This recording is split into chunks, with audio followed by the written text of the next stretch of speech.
السلام علیکم ورحمۃ اللہ وبرکاتہ۔ ناظرین، نورانی و حقانی بیانات سننے کے لیے ہمارے چینل ایکسیلنٹ WA کو سبسکرائب کر لیں اور بیل آئیکن بھی دبا لیں تاکہ ہر نئی ویڈیو آپ کے پاس سب سے پہلے پہنچ سکے۔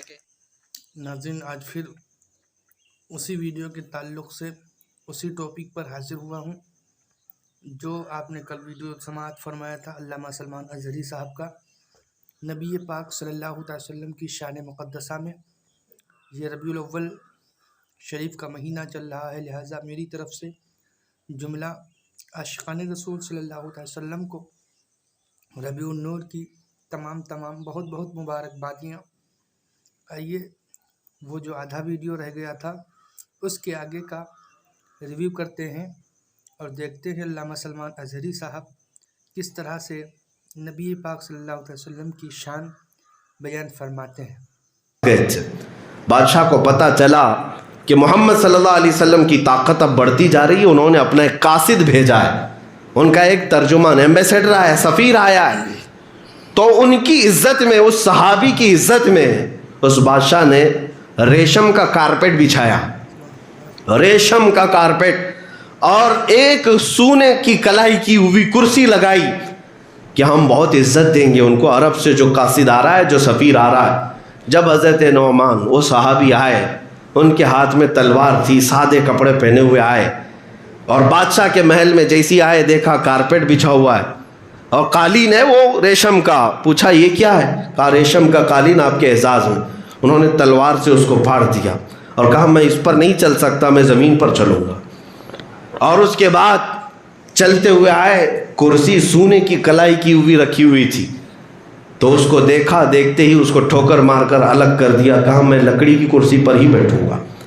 بادشاہ نے کہا میں عجب انداز دیکھ رہا ہوں، ہمارے پاس بہت ساری سلطنتوں کے سفیر آئے، ہم نے ان کو اتنی عزت نہیں دی جتنا محمد کے سفیر کو عزت دی ہے۔ آپ کے لیے ہم نے ریشم کا کارپیٹ بنایا، وہ اپنے تلوار سے پھاڑ دیا، اور سونے کی کلائی کی ہوئی کرسی کو آپ نے ٹھوکر مار دیا۔ یہ آپ کا ایٹیٹیوڈ ہے، آپ کا غرور ہے؟ اس صحابی نے کہا نہ، مجھے غرور نہیں، نہ ہی تکبر، نہ ہی ایٹیٹیوڈ، بلکہ میں اس ریشم کے کارپیٹ پر اس لیے قدم نہیں رکھا کہ میرے آقا صلی اللہ علیہ وسلم نے اس کو حرام قرار دیا۔ مردوں کے لیے ریشم حرام ہے، اور سونے کی کرسی پر اس لیے نہیں بیٹھا کہ یہ تکبر کی علامت ہے۔ میرے مصطفیٰ صلی اللہ علیہ وسلم زمین پر اور ہلکی چیزوں پر تشریف فرما ہوتے، اور مردوں کے لیے انہوں نے سونے کا استعمال حرام فرمایا ہے۔ میں اپنے نبی کا غلام ہوں، جس جگہ بھی رہوں گا انہی کی ڈیوٹی پر رہوں گا۔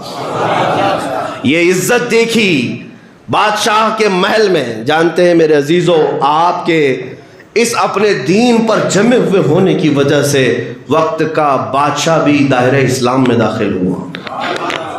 آپ اگر اس بات کو محسوس کریں کہ عزت میرے آقا کی غلامی میں ہے، اگر ہم مکمل طور پر رسول اللہ صلی اللہ علیہ وسلم کے اخلاق کریمانہ اور ان کے کردار کو اچھی طرح سے لوگوں میں پہنچائیں تو تمہاری عزت میں کوئی کمی نہیں آئے گی، کوئی کمی نہیں آئے گی۔ میں اپنی زندگی میں بھی دیکھتا ہوں، ابھی آپ کے سامنے اتر کر کے آیا اسی لباس کے ساتھ۔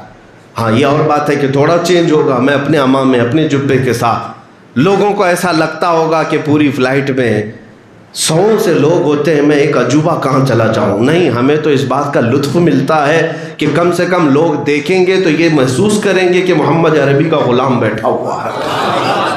چھپنے کی بات نہیں، حضور پاک صلی اللہ علیہ وسلم کے اخلاق پر بلکہ رشک کرنے کی بات ہے، اعزاز، کیونکہ ہمیں اسی نسبت پر تو فخر ہے۔ میں تو یہی کہتا ہوں، اعلان بھی کرتا ہوں کہ لوگ مجھے میرے باپ کے نام سے نہ پہچانے، حضور کی غلامی سے پہچانے۔ اپنا مقام اتنا بناؤ کہ آپ کا انٹروڈکشن جب ہو، آپ کا تعارف جب ہو تو حضور پاک کی غلامی سے کیا جائے، نبی پاک صلی اللہ علیہ وسلم کی غلامی سے کیا جائے۔ ابھی آپ کے سامنے خطیب و امام مجھے بلا رہے تھے یہی کہہ کر کے ناموس رسالت کی حفاظت کی خاطر۔ باقی اور بھی بہت کچھ ہوگا، میں کہیں کا پڑھا ہوا حافظ بھی ہوں گا، کہیں کا پڑھا ہوا عالم بھی ہوں گا، کہیں کا پڑھا ہوا مفتی بھی ہوں گا، وہ ساری چیزیں اپنی جگہ پر ہے، لیکن اگر ہمارے اعزاز میں حضور کی غلامی آتی ہے تو یہ زندگی کی معراج ہے۔ عزیزان گرامی، زندگی اتنی گزارو کہ حضور پاک صلی اللہ علیہ وسلم کی نسبت سے تمہیں دنیا پکارنے لگ جائے، اور وہ دن تمہاری کامیابی کا دور ہے، وہ دن تمہاری کامیابی کا دور ہے۔ اللہ کے نبی صلی اللہ تعالیٰ علیہ وسلم کے صحابہ نے ہمیں یہ ثابت کر کے دکھایا ہے، حضرت سعد ابن ابی وقاص رضی اللہ تعالیٰ عشرہ مبشرہ میں سے ہیں. یہ عراق میں گئے تھے اور وہاں سے انہیں ایران جانا تھا. جنگوں کے حالات تھے, دریائے دجلہ بیچ میں آتا ہے اور دریائے دجلہ کو عبور کر کے ایران کی زمین پر آنا ہے. ایران کی فوج نے جب دیکھا سعد ابن ابی وقاص اپنے فوجیوں کے ساتھ ادھر آ رہے ہیں تو دجلہ دریا کے اوپر جتنے برج تھے سب توڑ دیے انہوں نے کہ کہیں یہ مسلمان ادھر نہ آ جائیں.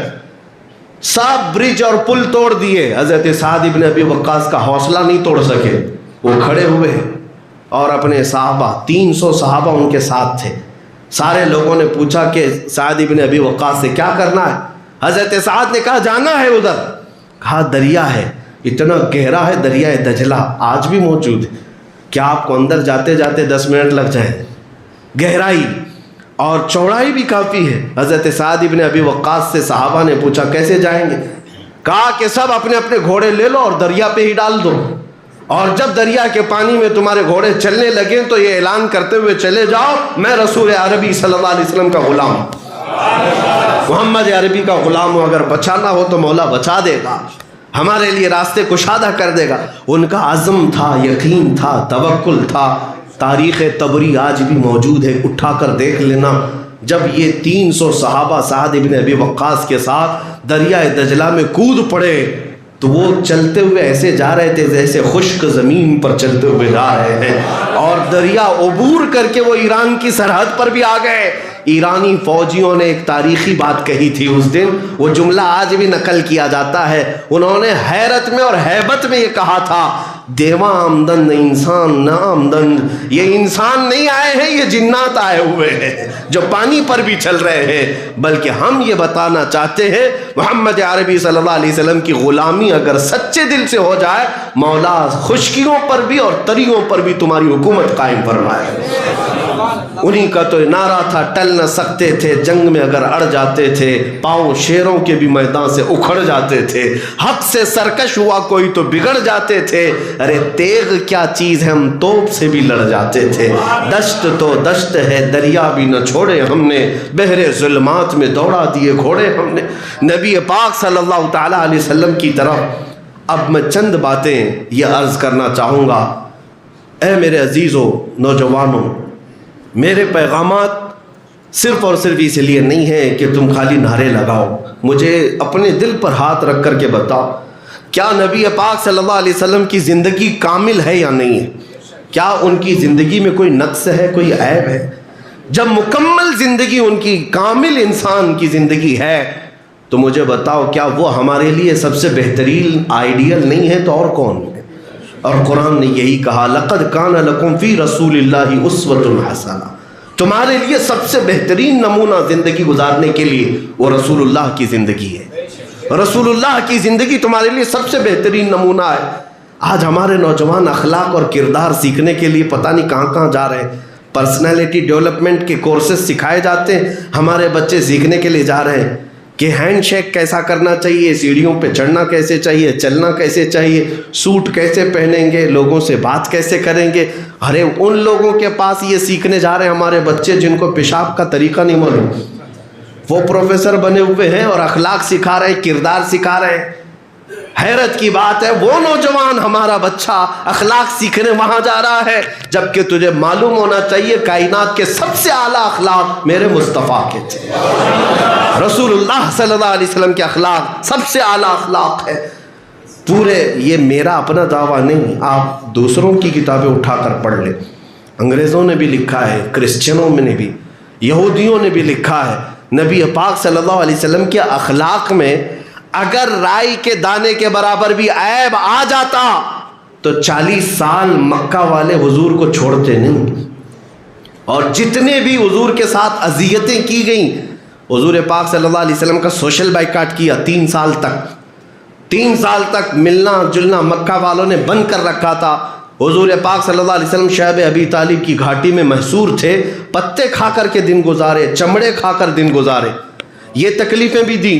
رسول اللہ کے غلاموں کو انہوں نے مارا ہے, پیٹا ہے, جلایا ہے, سب کچھ کیا ہے, لیکن پوری کتابیں اٹھا کر کے مجھے دکھاؤ رسول اللہ صلی اللہ علیہ وسلم اور ان کے غلاموں کے ساتھ اتنی بربریت کرنے والے مکہ والوں نے کبھی میرے آقا کی زندگی پر ایک بھی اخلاق کے خلاف اعتراض کیا ہو یا سوال کیا ہو؟ بتا دیں آپ، نبی پاک صلی اللہ علیہ وسلم کی زندگی کے بارے میں ایک بھی اعتراض کسی مکہ والے نے کیا ہو؟ یہاں تک کہ ابو سفیان جو حضور صلی اللہ تعالیٰ علیہ وسلم پر ایمان لائے وہ نہیں تھے، نجاشی بادشاہ کے پاس بہت لمبا مکالمہ چلا ہے۔ صحابہ جو ہے ہجرت کر کے پہلے حبشہ گئے تھے، ایتھوپیا گئے تھے۔ 70 صحابہ مکہ چھوڑ کر پہلے مدینہ جانے سے پہلے ایک اور ہجرت ہوئی ہے۔ وہ ہجرت کہاں کی تھی؟ ایتھوپیا، حبشہ کی ہجرت تھی۔ حبشہ کا جو بادشاہ تھا نجاشی، وہ عیسائی بادشاہ تھا اور رحم دل تھا، ہر ایک کو پناہ دیتا تھا۔ صحابہ وہاں گئے۔ اب جب وہاں گئے تو مکہ والوں کو پتہ چلا کہ رسول اللہ کے صحابہ مکہ چھوڑ کر کے نجاشی کے یہاں گئے ہیں، تو یہاں سے ابو سفیان اور 2 لوگ پیچھا کرتے ہوئے وہاں بھی پہنچ گئے، اور بادشاہ سے ان کے اچھے تعلقات تھے، بڑے پیسے والے تھے ابو سفیان۔ جا کر کے بادشاہ سے کہا ہم آپ سے پرسنل بات کرنا چاہتے ہیں۔ تو جا کر کے نجاشی نے جب موقع دیا تو ابو سفیان نے سب ان کی شکایتیں لگائی، کیا کہ مکہ سے ایک قافلہ بھاگ کر کے آیا ہے، وہ ہمارے خاندان والے ہیں جو اپنا دین چھوڑ چکے ہیں اور وہاں پر فتنہ پھیلا رہے ہیں، لہٰذا آپ ان کو حبشہ میں رہنے کی اجازت ہرگز نہ دیں، ان کو واپس مکہ بھیجیں۔ کیوں؟ ان کو مارنا تھا نا، مکہ والے مارتے تھے، وہ غریب صحابہ تھے۔ تو نجاشی رحم دل کے ساتھ ساتھ عادل بھی تھا، اس نے شکایت تو سن لیا اپنے متر کی جو تجارت میں پارٹنر بھی رہے ہوں گے یا بڑے پیسے والے تھے ابو سفیان۔ نجاشی نے کہا ٹھیک ہے تمہاری بات اپنی جگہ پر، وہ جو بھاگ کر کے میرے ملک میں پناہ لینے آئے ان کی بھی بات میں ایک بار سن لوں گا، وہ کیا کہتے ہیں میں وہ بات سن لوں گا۔ ان کو بلایا گیا، بلانے کے بعد وہ صحابہ میں جب آگے بڑے حضرت جعفر تیار تھے۔ نجاشی نے پوچھا بتاؤ تمہارا دین کیا ہے، تم کیوں مکہ والوں کا دین چھوڑ کر کے نئے دین پر آئے ہو، تمہارے دین کا میسج کیا ہے؟ انہوں نے ایک ہی جملے میں کہا ہمارے پاس وہ رسول آیا ہے جس نے ہمیں بندوں کی عبادت سے نکال کر خالق کی عبادت میں لگا دیا ہے۔ اب تک جو ہے مخلوق کی عبادت کرتے تھے، پتھروں کی، درختوں کی، اور وہ صحابی حضرت جعفر کہنے لگے ہمارے پاس وہ رسول آیا ہے جس نے مخلوق کی عبادت سے ہمیں نکال کر خالق کی عبادت میں لگا دیا۔ نجاشی چونکہ خود ایمان والا تھا، عیسائی تھا، مذہب عیسائیت میں جو ایمان رکھتے تھے، اس کی دل میں یہ بات اثر کر گئی۔ اس کے بعد پھر اب اس نے جو سوالات شروع کیا، ابو سفیان کو بلایا، کہا میں چند سوالات کرتا ہوں جواب دو۔ ابو سفیان سے پوچھا بتاؤ وہ جن کے بارے میں تم شکایت لے کر کے آئے ہو کیا وہ کبھی جھوٹ بولتے تھے یا انہوں نے کوئی جھوٹی باتیں کہی ہیں؟ ابو سفیان کہتے ہیں کہ میرے دل میں تھا کہ چاہوں تو یہاں حبشہ میں ہوں کچھ کہہ دوں، لیکن دل گوارا نہیں کیا کیونکہ عرب والے میرے بارے میں کیا سوچیں گے، محمد نے کبھی جھوٹ کہا نہیں اور ابو سفیان نے جھوٹ کہہ دیا۔ اس لیے نجاشی کے بارے وہاں پر دربار میں سچ سچ کہا کہ نہیں آج تک کبھی ہم نے محمد سے جھوٹ سنا ہی نہیں۔ یہ کون کہہ رہے ایمان نہیں ہے، یہ کہنا پڑا۔ نجاشی نے پھر پوچھا، جو سوالات ہیں وہ بہت سارے سوالات ہیں، حدیث بڑی طویل حدیث ہے۔ نجاشی نے پوچھا اچھا یہ بتاؤ کہ ان کے خاندان میں کوئی بادشاہ تھا جس کی وجہ سے وہ بادشاہت کے لیے اگر ایسا کر رہے ہوں؟ ابو سفیان نے کہا نہیں ان کے خاندان میں بادشاہ کوئی نہیں تھا۔ پھر پوچھا نجاشی نے تمہارے عرب میں مکہ میں وہ ایک چھوٹی برادری کا آدمی ہے، چھوٹے خاندان کا آدمی ہے یا تمہارے مکہ میں موجود سب سے افضل خاندان میں آیا ہے؟ ابو سفیان کہتے نہ چاہتے ہوئے بھی مجھے کہنا پڑا ہمیں سب سے افضل قریش خاندان میں ہی وہ پیدا ہوئے۔ جتنے سوالات نجاشی نے کیے سب ابو سفیان کو بتانا پڑا، اور اس کے بعد باہر نکل کر کے آئے ابو سفیان۔ جب تقریباً 17 سوالات نجاشی نے کیا تو اس کے بعد نجاشی بادشاہ کیا کہتا ہے؟ کہتا ہے قسم خدا کی اگر وہ رسول یہاں ہوتے میرے سامنے میں ان کے پیروں کو دھو کر پانی خود پی لیا کرتا، میں ان کے پاؤں دھوتا اور پانی لیتا، اور پھر وہ نجاشی خود دائرہ اسلام میں داخل۔ عزیزان گرامی وقار، میں یہ باتیں اس لیے عرض کر رہا ہوں، دنیا ہزار پروپیگنڈا پھیلائے میرے آقا صلی اللہ علیہ وسلم کے اخلاق کے بارے میں، لیکن اللہ تعالیٰ میرے نبی کے اخلاق کو غالب کر کے رہے گا۔ غالب کر کے رہے گا. بس آج ضرورت یہ کہ ڈرے سہمے ہم دوسری جگہ چھپنے کی کوشش کرتے ہیں, تھوڑا نیوٹرل بن جائیں گے, لوگوں میں عزت ہو جائے گی, کچھ نہیں ہوگی. ان کا حال یہ ہوتا ہے کہ نہ ادھر کے رہے نہ ادھر کے رہے, کبھی نہیں ہو پاتے. اگر کاش میرے مصطفیٰ صلی اللہ علیہ وسلم کی طرف کھل کر کے رہے. ہم غلام ہیں حضور کے, کہنے میں کون سی بات ہے, کہنے میں کون سا ڈر ہے. حضور پاک صلی اللہ علیہ وسلم کا صدقہ کھاتے ہیں اور ان کی غلامی کا دم بھرتے ہیں, تو چاہے جہاں پر بھی رہے ہم کھل کر کے کہیں. میں ایک بات اکثر کہتا بھی ہوں کہ ایک ایسا واقعہ پیش آیا تھا ایک پلین کے اندر. آسٹریلین ایک نوجوان جو ہے وہ پلین میں سفر کر رہا تھا, ایئر ہوسٹس نے اس کو شراب سپلائی کیا. انٹرنیشنل فلائٹس میں یہ شراب دینا عام سی بات ہے. اب شراب سب کو دی جا رہی تھی, وہ کین اس کے پاس جب وہ ایئر ہوسٹس نے دیا تو اس نوجوان نے انکار میں کیا کہا, آئی ایم اے مسلم. اتنا کہہ دیتا کہ مجھے نہیں پینا ہے تو یہ بھی جواب تھا, لیکن جواب میں اس نے کیا کہا, میں مسلمان ہوں. تو یہ کچھ لوگوں کو چبھ جاتا ہے, بھائی نہیں پینا تھا تو نہ پیو, لیکن یہ کیوں کہہ رہے ہو کہ مسلمان ہوں. اس نے یہ ثابت کرنا چاہا شراب اور مسلمان دو اپوزٹ چیزیں ہیں, دو اپوزٹ چیزیں ہیں, یہ ہو ہی نہیں سکتا مسلمان ہو اور پھر یہ پی رہا ہو. اب تھوڑی دیر کے لیے مذاق مستی چلتی رہی. اس ایئر ہوسٹس نے آرگومنٹ شروع کیا, کہا یہ کیا بات ہوئی کہ ساری پلین کے پیسنجرز مزے لے کر پی رہے ہیں, ریلیکس ہو رہے ہیں, لمبا سفر ہے, آپ بھی پی کر سو سکتے ہو, کیا اس میں خرابی ہے, کون سی برائی ہے, اور یہ بالکل ریفائن چیز ہے. اس نے جب زیادہ آرگیو کرتے ہوئے دیکھا تو اس ایئر ہوسٹس سے کہا, ٹھیک ہے یہ شراب پہلے پائلٹ کو پلاؤ, پائلٹ کو پلاؤ, اگر وہ پیتا ہے تو بعد میں دیکھا جائے گا. وہ ایئر ہوسٹس کہتی ہے کہ پیتا تو ہوگا اپنے گھر میں, لیکن ابھی آن ڈیوٹی ہے, ابھی فی الحال آن ڈیوٹی ہے, ابھی نہیں پیے گا, پلین چلا رہا ہے.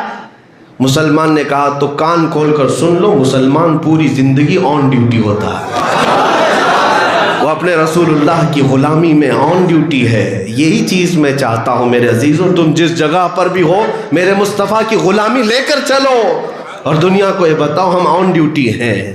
یہ نہیں ہے کہ ہم مسجدوں میں مسلمان بن گئے اور بازاروں میں جا کر کے کچھ اور بن گئے. ہاں ہم مسجدوں میں مسلمان ہیں اور تنہائی میں شیطان ہیں, یہ نہیں ہے. اسلام کا تقاضا یہ ہے کہ ہر وقت تم آن ڈیوٹی ہو. حضور پاک صلی اللہ علیہ وسلم کے اخلاق کے تم سفیر ہو, تم ترجمان ہو. کئی ایسے نان مسلمز کو میں جانتا ہوں جو حضور پاک صلی اللہ علیہ وسلم کو پڑھنے کا شوق رکھتے. کس وجہ سے؟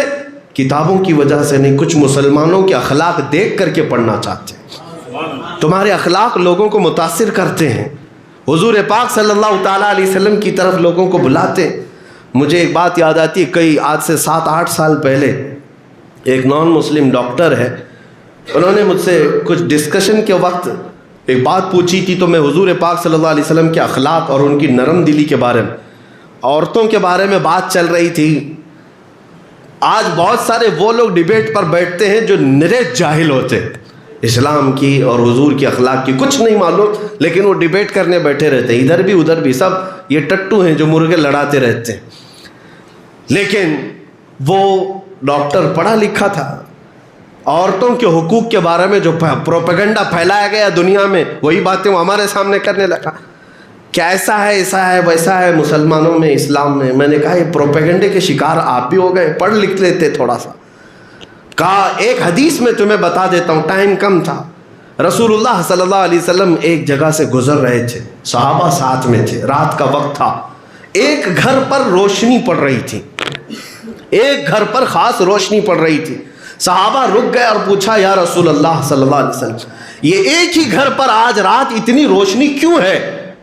حضور پاک صلی اللہ علیہ وسلم رک گئے اور فرماتے جاؤ, صحابہ سے کہتے جا کر دیکھ لینا اس گھر میں یا تو کسی یتیم بچے کی پرورش ہو رہی ہوگی یا تو آج ہی اس گھر میں بیٹی کی پیدائش ہوئی ہوگی. یہ رحمت کی جو نور کی برسات اس گھر پر ہے, ان دو میں سے کوئی ایک چیز ہوگی. صحابہ کہتے ہم گئے اس گھر کو کھٹکھٹائے, معلوم کیا تمہارے گھر میں آج کچھ نئی بات ہوئی ہے. گھر والے خوشی کا اظہار کرتے ہوئے کہتے ہمارے گھر میں آج بیٹی پیدا ہو. میں نے یہ حدیث اس کو بتایا تھا کہ وہ رسول ہیں جنہوں نے آسمان سے اترنے والی رحمتیں بھی بیٹیوں کے لیے مختص فرمائی ہیں، تم ان عورتوں کے حقوق کی بات کرتے ہو۔ اتنی سی بات اثر کر گئی۔ آج 7 سال ہو گئے، آج 7 سال تقریباً ہو گئے، وہ ڈاکٹر نے خود باضابطہ یہ کہا کہ مولانا میں نے آپ کے رسول صلی اللہ علیہ وسلم کی مکمل بایوگرافی، سیرت مکمل طور پر بڑی بڑی کتابوں میں اب تک 3 بار ختم کر چکا ہوں، 3 بار میں حدیثوں کے ساتھ ان کی سیرت پڑھ چکا ہوں، اور جب پڑھتا ہوں تو ان کی عظمت میرے دل میں اور بڑھتی چلی جاتی ہے۔ عزیزان گرامی، بہت سارے ایسے اوقات ہیں جب تم اپنے اعمال سے، اپنے اخلاق سے دوسروں کو میرے نبی تک پہنچا سکتے ہو، حضور پاک صلی اللہ علیہ وسلم تک پہنچانے کا تم ذریعہ بن سکتے ہو۔